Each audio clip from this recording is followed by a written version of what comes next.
Antes de sumergirte en esta increíble historia, considera suscribirte al canal y activar la campanita. Cada historia aquí tiene algo que decir, y no querrás perderte ni una. Harlem Creek, enclavado entre dos colinas áridas y campos olvidados, no era el tipo de lugar que uno elegiría para unas vacaciones. Ni siquiera para un desvío.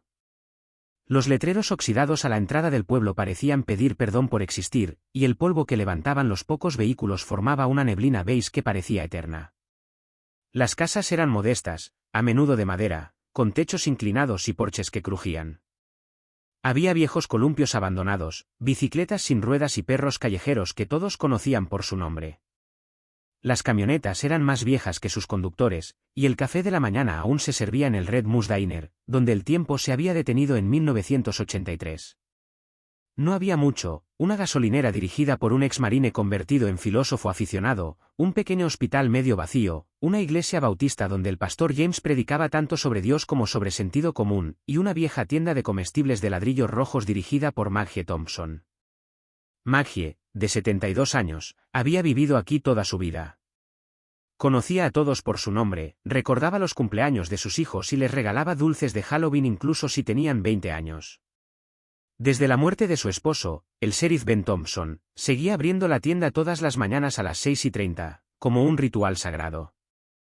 Su voz era suave, su sonrisa sincera, y nadie jamás le rechazaba su pan de maíz. Pero en los últimos meses, algo había cambiado en Harlem Creek. Una sombra se había colado entre los viejos edificios y los caminos de tierra. Una banda de delincuentes juveniles, de Rapid City, un pueblo a unos 100 kilómetros de distancia, había comenzado a imponer su ley en este tranquilo rincón. Se creían invencibles. Troy Harris, el líder, era un chico astuto, de mirada penetrante y un odio sordo hacia toda forma de autoridad. Jackson Reed, en cambio, tenía las manos constantemente temblorosas, una rabia contenida en un cuerpo delgado y nervioso. Y Leo Carter, el más cruel, parecía disfrutar malsanamente humillando, lastimando y profanando. Se habían instalado en una vieja casa abandonada cerca de la Ruta 17, y desde entonces, el miedo se había instalado poco a poco en los ojos de los habitantes. Robaban descaradamente, maltrataban a los ancianos, pintaban grafitis obscenos en los muros de la iglesia y apedreaban a los perros de los vecinos. Exigían el derecho de paso a los comerciantes y amenazaban a quienes se negaban. El sheriff local, abrumado y temeroso, solía hacer la vista gorda. Los vecinos, en cambio, agachaban la cabeza. Por miedo. Por costumbre. Pero Elias Walker nunca bajó la cabeza. Vivía en una vieja cabaña de madera, escondida entre los abetos del extremo norte del pueblo, cerca de un antiguo campamento de caza. Su casa no tenía electricidad todos los días, y hacía años que no cortaban el césped. Vivía solo, en un silencio casi religioso. Las pocas veces que se le veía era para comprar café negro, pan duro o algunas novelas gastadas que leía a la luz de una lámpara de aceite. Siempre vestía un abrigo largo marrón con un agujero en el cuello, un sombrero desgastado calado hasta la frente y se ayudaba con un bastón de madera tallada. Su rostro estaba marcado, arrugado por la edad, el viento y quizás otras guerras. No habló con nadie. Observó. Escuchó. Observó. Los niños lo apodaban el viejo fantasma por su andar silencioso y sus breves apariciones. Se decía que una vez había matado a un oso con las manos desnudas, que había vivido en las montañas o incluso que hablaba con los lobos. Eran cuentos infantiles, pero siempre contados con una mezcla de risa y miedo. Lo que nadie sabía, lo que nadie podía imaginar, era que este hombre tranquilo, solitario y cansado había sido una vez una leyenda en las sombras. Elias Sadek Walker, exagente encubierto de élite, asesino silencioso en operaciones que el gobierno ni siquiera reconocía en papel. Había visto el mundo arder. Había terminado guerras, o contribuido a iniciarlas. Desapareció tras una misión ultrasecreta en Pakistán.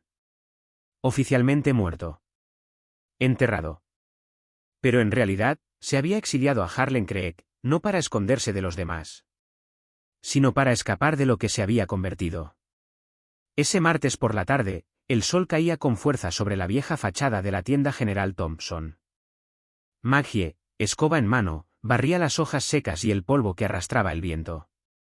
Tarareaba suavemente una vieja melodía de Patsy Cline, la misma que había estado cantando desde que murió su esposo. Los timbres sonaban de vez en cuando, saludando a uno o dos clientes, un anciano que venía a por sus cigarrillos, una madre a por leche y pan. Entonces la campana sonó demasiado a menudo. Cuando Maggie levantó la vista, su sonrisa se desvaneció.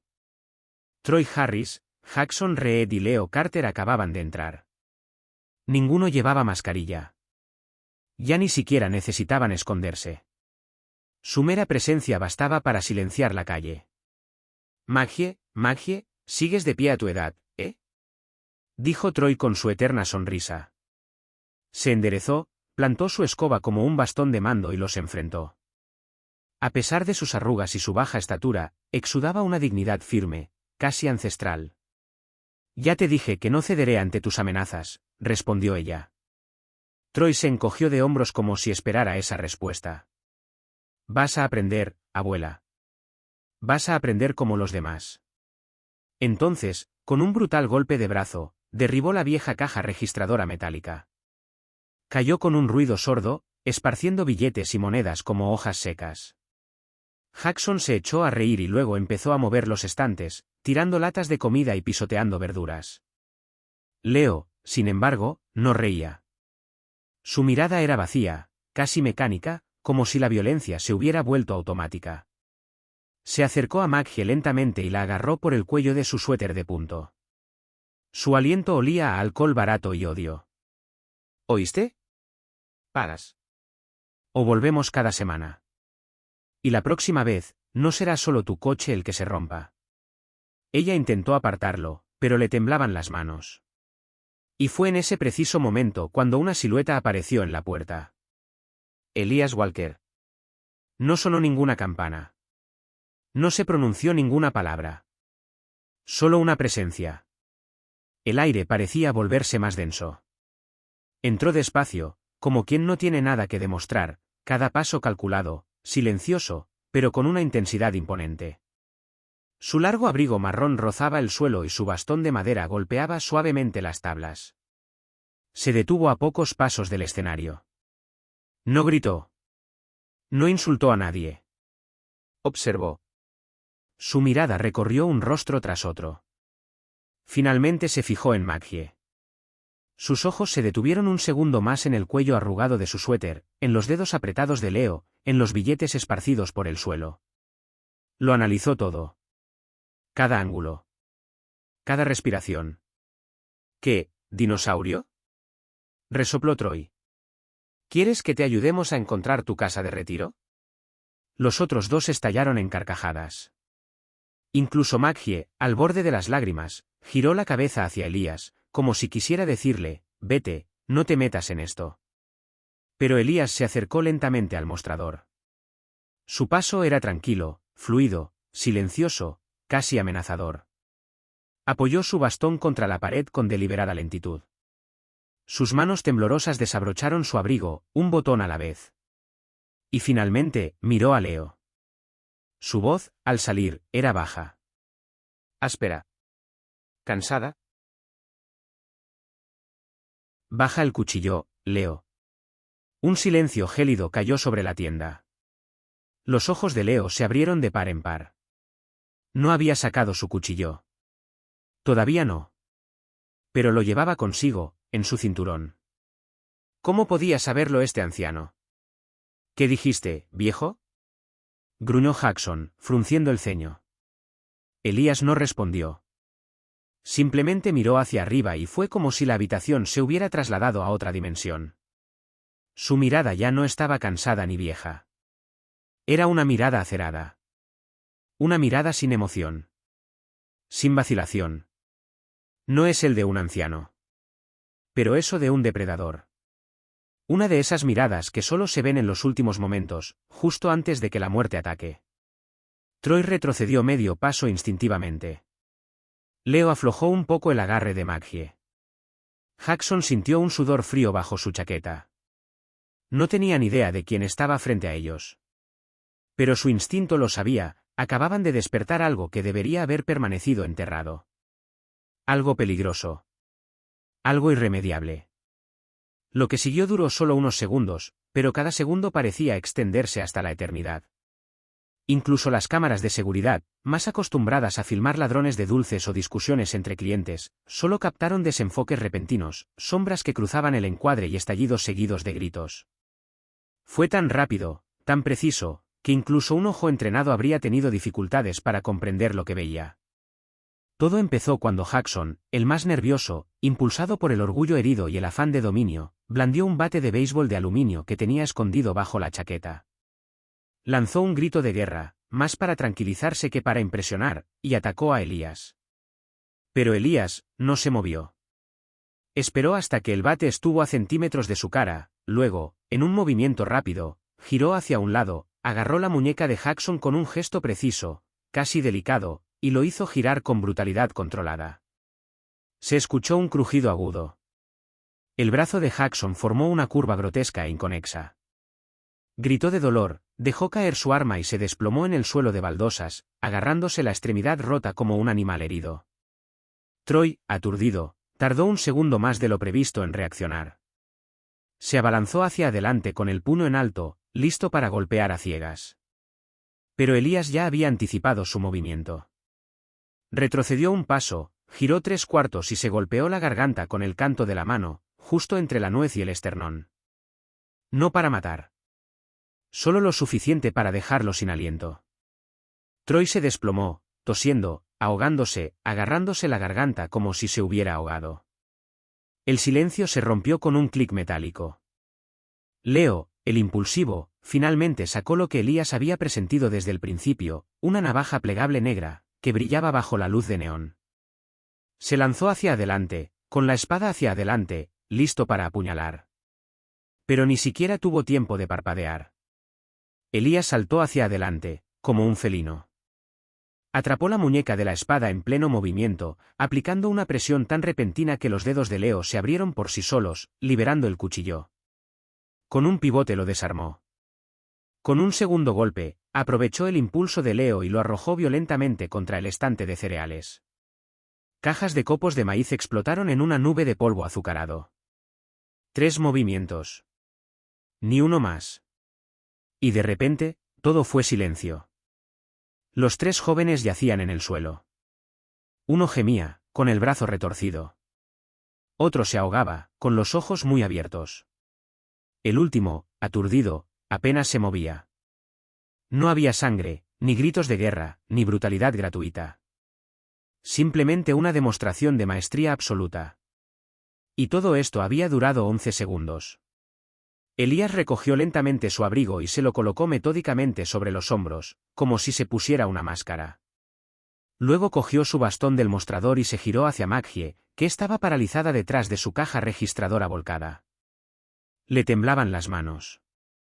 Sus labios murmuraban una oración, o quizás su propio nombre, como para asegurarse de que seguía viva. Su mirada se cruzó con la de Elías, incapaz de sostener la suya.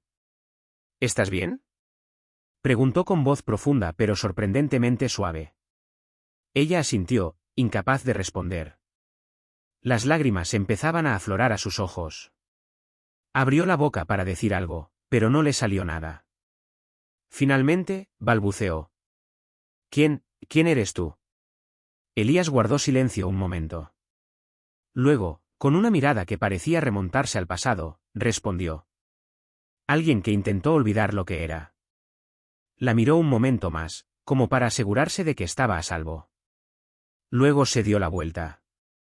Y se fue sin mirar atrás, con paso lento pero decidido, como si aquella escena solo hubiera sido un eco antiguo de una vida que había intentado enterrar. El sheriff Reggie Doyle llegó al lugar unos 20 minutos después de la llamada de un testigo presa del pánico. Esperaba una pelea rutinaria entre jóvenes matones. Pero al cruzar la puerta de Thompson's Grocery, la atmósfera lo impactó de inmediato: silencio, tensión, miradas evasivas. 3 jóvenes, Troy, Jackson y Leo, yacían en el suelo, dolorosamente conscientes de sus extremidades rotas, pero aún más destrozados por dentro. Sin insultos, sin amenazas, solo puro miedo, congelado en sus ojos. Maggie todavía temblaba detrás de su mostrador, incapaz de explicar lo que había visto. Él apenas los tocó, susurró. Era como un demonio silencioso. Se movía como una sombra. Regie mandó detener a los 3 atacantes. Luego pidió ver las grabaciones de seguridad. Lo que vio lo dejó helado. Una figura anciana, un abrigo desgastado, un gesto sereno, y en unos 10 segundos, 3 jóvenes fueron derribados con precisión quirúrgica. Sin excesos. Sin golpes innecesarios. Cada movimiento parecía diseñado para incapacitar sin matar, para herir sin destruir. Era arte. Frío. Calculado. Obra de un profesional. Al día siguiente, Regie regresó a su oficina y emprendió una búsqueda discreta, usando accesos no autorizados. Un viejo amigo del FBI le debía un favor. Le envió unos documentos clasificados como solo para el público. El nombre estaba en ellos, codificado, oculto bajo varias identidades borradas. Elias Sombrak Walker. Exagente de las Fuerzas Especiales. Reclutado a temprana edad para operaciones clandestinas. Oficialmente, nunca nació, y nunca murió. Misiones en Europa del Este, África y Sudamérica. Último reporte, Kandahar, Afganistán. Misión abortada. Toda su unidad aniquilada. Excepto él. Luego, nada. Silencio. Había desaparecido. Deliberadamente. Borrado. Regie se hundió en su silla, jadeando. Dios mío. No era un anciano marginal. Era un arma humana. Una sombra que había decidido retirarse. ¿Pero por qué aquí? ¿Por qué Harlan Craig? ¿Por qué Maggie Grocery? Poco a poco comprendió que este hombre no buscaba la paz. Huía de su tormento interior. Del tumulto de lo que había hecho. No se retiraba. Se castigaba a sí mismo. Viviendo solo, con libros, animales abandonados, y silencios densos. Los 3 jóvenes fueron trasladados a una prisión federal. No era necesario presentar cargos contra Elias, no habían presentado denuncia. Ninguno se atrevió a decir su nombre. Pero todos, al llegar, repitieron lo mismo a los guardias, a los demás reclusos y a los psicólogos. En Dakota, hay un anciano. Pero no es un hombre. Es una maldición. Y en Harlan Craig, sin quererlo, Elias se convirtió en una leyenda. A veces se le veía caminando por la cuneta, recogiendo un pájaro herido o ayudando a un adolescente mudo a reparar su bicicleta. Nunca hablaba de sí mismo. No contaba nada. Incluso los niños, que antes lo llamaban el viejo fantasma, ahora susurraban su apodo como si fuera una plegaria. Una tarde, mientras el sol se ponía lentamente tras las colinas, Regie entró en un pequeño café. Elias estaba allí, solo, con una taza delante y un libro abierto, Los Miserables de Víctor Hugo. Regie se sentó sin pedir permiso. ¿Por qué hiciste eso? ¿Por qué interveniste? Elias cerró el libro con suavidad. Levantó la vista. Sus ojos, apagados pero vivos, tenían la profundidad de un pozo sin fondo. Porque me enseñaron a matar, dijo con calma. Pero nadie me enseñó a ignorar la injusticia. Hizo una pausa. Quería que tuvieran miedo. No de mí. Sino de lo que podría ser de ellos si continuaban. Regie asintió lentamente. Lo comprendió. Este hombre había conocido la violencia en su forma más cruda, y ahora intentaba canalizarla, transformarla en algo soportable. Al salir del café, Regie se dio cuenta de que Elias no buscaba perdón. No lo quería. Pero tal vez en el fondo estaba tratando de proteger a los demás, del hombre que había sido. Y en este pequeño pueblo de Dakota, donde nunca parecía suceder nada, la sombra de un viejo asesino seguía observando. En silencio. En paz. Hasta que el mundo vuelva a llamar. Habían pasado 3 años desde el día en que Elias puso fin al terror en el supermercado de Maggie. 3 años silenciosos, discretos, casi invisibles, pero llenos de una frágil paz. Entonces, una mañana de otoño, cuando el viento soplaba más fuerte de lo habitual, haciendo bailar las hojas muertas en los caminos de tierra, Maggie se preocupó. Elias no había abierto la puerta en 2 días. Conocía demasiado bien al viejo león como para no presentir que algo andaba mal. Sin previo aviso, tomó la llave que él le había confiado, un gesto de confianza poco común, y se dirigió a su cabaña al final del sendero boscoso.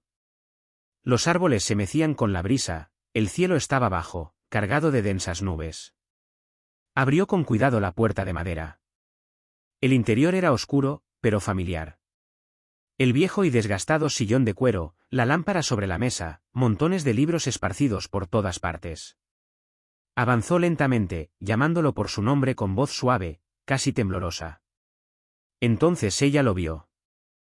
Sentado en su sillón, con un libro medio abierto sobre sus rodillas, Elías finalmente descansaba. Su rostro, sereno, mostraba la marca de la fatiga extrema, la de un hombre que finalmente había depuesto las armas. Parecía tranquilo, como si simplemente se hubiera quedado dormido tras una larga meditación. Sobre la mesa de café, colocada debajo de una lámpara vieja, había una carta cuidadosamente colocada. Maggie lo tomó, con manos temblorosas, y leyó en voz alta, con la voz quebrada por la emoción. A aquellos que lean esto. Nunca quise ser un héroe. He hecho cosas que no me atrevo a admitir. Pero ese día, en tu tienda, finalmente tuve la oportunidad de hacer algo bien. Gracias por permitirme morir como hombre y no como sombra. ¿Elías? El peso de esas palabras cayó sobre la habitación como un aliento ancestral. Sintió lágrimas, no solo por este hombre misterioso, sino por todo lo que había sido, todo lo que había huido, todo lo que le había ofrecido en silencio. El día del funeral, la pequeña iglesia bautista de Harlem cree que estaba abarrotada. Los habitantes, con rostros llenos de respeto y tristeza, habían acudido a rendir homenaje a este hombre que había elegido la soledad en lugar de la gloria. Se pronunciaron pocas palabras. La ceremonia fue sencilla y respetuosa. Pero todos sintieron la grandeza que se escondía tras esta humildad. El sheriff Reggie Doyle, con la mirada perdida, se acercó al ataúd. Colocó con cuidado una medalla sobre la madera oscura. Una medalla sin nombre, sin insignias claras, solo un simple parche negro, el símbolo de un luchador misterioso, invisible, inolvidable. Entonces Maggie, con la voz temblorosa pero firme, se acercó al micrófono. Vivió en silencio, pero murió como un gigante. Un murmullo de asentimiento recorrió la asamblea. En ese silencio sagrado, todos comprendieron que no era la violencia ni la muerte lo que definía a un hombre. Pero la forma en que eligió vivir y partir. Ese día, bajo un cielo bajo, mientras las primeras gotas de lluvia comenzaban a caer, Harlem Creek perdió su viejo fantasma. Pero en los corazones de sus habitantes, permaneció para siempre como un gigante.